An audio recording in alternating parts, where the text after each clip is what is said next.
bobanga ka fait rigola pona nini ezala ba artistes ezala na ba autorité ba komi ko banga fait rigola ba warion bokota na distraction te po ba golo ba nga ba distraire bino pe ba golo soki bo linga bokokisa artiste na bino na fali pupa boye barage il faut beta nanu ovo arena abeta ina ba arena msuso yo faire nanu abetite suka nango aka obeta 3 stade de France na ebaki déjà na ebelo okabon la stade de France wana na 2 jours na ebaki po bino nde boyebeli faire boyebaki ke mwana mobali ndenga zo ya tellement biso to lingaka photo la tsabatu ke to ali kolo na ye soki to cheka date moko akoya ko beta ngo kala mingi ta siko poto impressionner batu to bangisa pena ye ou bien na batu to chango mibale or que bo beta na bino kwa moko bo diviser ngo bulakati donc la kisi geneti to lambi lelo to le ndambu lobi na ngo to le susu ndambu mais nyonso ezaka même biloko bolambaki donc bolambi soso lelo bobige to li ndambo soso lelo lobi to li amususu mais nyonso ezaka soso do bobeti na bino kwa moko na date mibale bakali soka zo loba bandeko na bagolwa bolanda kete loba kuti bolanda na bino mutu mususu me bakali te bakali maloba na zo loba eza bolingo na ete eza bankuba bakali mwasi na poto te ndeko na poto te musala na poto te mukanda na poto te siko bankuba oya bandai kozwa atali dikolo atali na se alobi na cd kaka tala bakali babete bakomisa kutu mwasi ya wario do babimane butu butu bakali balimu isaye na babimane butu butu sikoyo telumo muto abimara na ye wana bakali alobi nzoka ba defa bayoka elengi boy bakali pe abaleli ka kuna donc na minute yo tellement baleli kuna ifa lobela ka makamwa kuna yangwana bolanda keti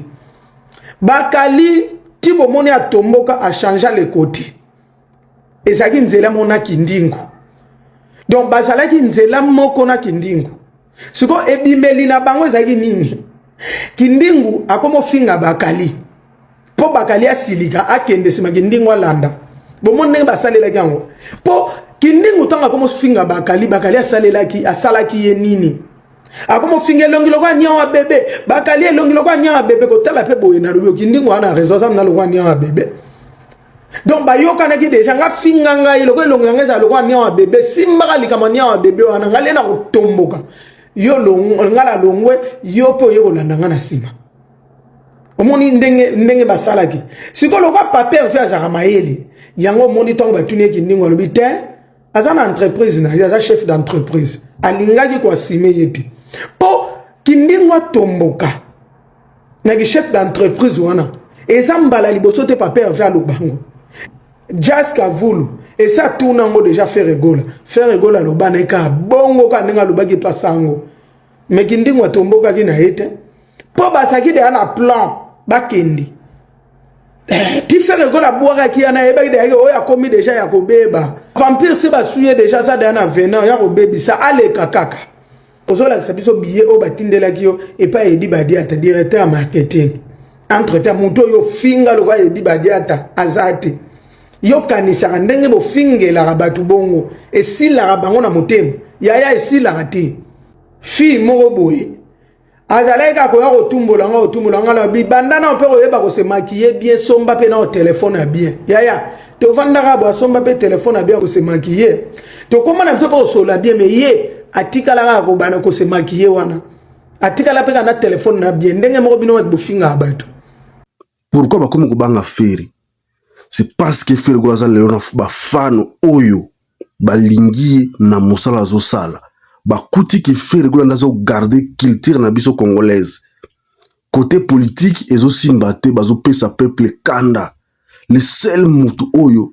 aza ko pesa bato mo souci à vivre na RDC eza fait rigola raison pour laquelle maloba fait rigola lelo et ko créer même rébellion na RDC maloba kaka pamba soka lobby faire azana loko malonga te mais faire gola bato balingi pour kozala authentique pour kozala vrai yango tout le monde azana posa za lokwa faire azana eloko te mais à se respecter beaucoup na coin na ye respect à se respecter na coin na ye et créer confusion na moto abato bayi ba position na été suka zo préparer nini yango balobaka kowela eza na tina te soko oyebi ke oza na talent oza na don oza na chance oza na pouvoir kozala presse ya koganganga te parce que moto amemi maki aswanaka te abundaka te asakanaka mpe na bato baza na mabanga na maboko te fere golo azala kwa moto amemi maki fere lelo amemi actualité ya RDC na maboko allez-y voir fere azalaki na stade de France te fallait abeti 2 jours d'affilée mais kombo ya fere golo nde ezotangama koleka président de la République asali conférence de presse atangi kombo ya fere te mais fere golo aza réclamé na peuple eza bafanatique ya fere nde baza koréclame te bafanatique baza koréclame ndenge nini soki fere aza na concert à l'étranger akendeke na groupe aye moke bamosusu batikalaka banosaka makambo nini bazaka na difficulté ya kozwa visa mais l'état congolais atikala jamais kosimplike ebandi lelo te bandi depuis 2024 lelo esali déjà 2 ans et eza public eza na toit eza sur le toit bapoliticien gouvernement bato tout batalaka biso na internet mais baza kozape makambo affaire mais soki soki ekomi turu ya fali basimplike à 100% balobi mpe yango polele c'est là où peuple congolais akomi kosidika tandis que ntango élection 2023 bagaulois basoutenaki président de la république bazalaki nsima na ye bapesaki président chance bavotaki ye fere alobaki eloko te me bagaulois bango mo baponaki candidat bango azalaki Faci Beton me kokamwa fere ayemba na nzembo mpo na mwana Faci Beton na gendre na ye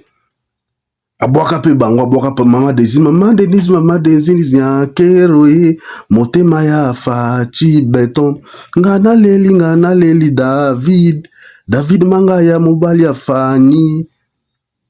fere golo ayembi famille présidentielle na nzembo wana carte rose eza na plus ya 20 millions de vues na YouTube so osangisi audio na nani na clip eza ba 19 point quelque elongo ma 20 millions audio eza soki na ba 2 sous ba 30 millions boye soki na Spotify eza presque ba 2 millions okutaki eza nzembo oyo eyebani eza bimaka meilleure chanson de l'année rumba ezwa presque ba trophée soki 4 trophées nzembo wana ya carte rose mais lelo ntango bato bazomona ndenge président donc tomona ke gouvernement zo négliger faire gola c'est là où indignation ya peuple congolais ezali peuple congolais aza kotomboka te parce que bakokouronne fere mpo na couronnement te baza na mposa ndenge basoutenaka fali basoutenir mpe fere gola basoutenir mpe baartiste mosusu c'est-à-dire que gouvernement a créé structure oyo ke soki artiste na biso azobeta libanda basala effort ke groupe na bango ekendeke mobimba non pas te ke bamema nde bato bakende mais basala effort baartiste bazwaka bavisa baartiste baza baambassadeur na biso baartiste nde bazomema drapeau na biso parce que fere gola bandaka abetaki na cor arena ezalaki drapeau ya RDC vie na biso nyoka longo na zaiko babetaki ezalaki drapeau ya RDC fali pupa abeti na stade de France ezalaki drapeau ya RDC Kofi Werason JB Fabregas Héritier Inosbi bango wana nyonso bakobeta na année oyo na Europe ekozala toujours drapeau ya RDC nde kotombwama ezala drapeau ya bagaulois te kozala drapeau ya fere te ekozala kombo ya fere te me kozala nde drapeau ya mboka nde biso tozala na indignation gouvernement asalisaka soutien na baartiste tout oyo bakobeta libanda na mboka surtout côté bavisa soki baza na difficulté côté ya visa gouvernement ekei appuye bango so gouvernement ayoki kino artiste atie date et gouvernement asenga bango ministère ya culture esenga bango badossier na bango nyonso ministère nde ememango na ambassade comme ça baambassade wana efacilité na facilité parce que soki l'état nde amemi ekozala na facilité baorchestre wana mobimba ekende e baorchestre wana bakozala sous surveillance na l'état parce que ntango baokende il faut bazonga nyonso mpo oyo akolinga akima kuna l'état congolais alandela ye tosala ngo mpona bamigrant te mais l'état congolais akolandela motu wana ke motu tel azongi te asali demande na ya coopération na pays wana moto wana na pesi na tindaki akende kosala ake koreprésenter culture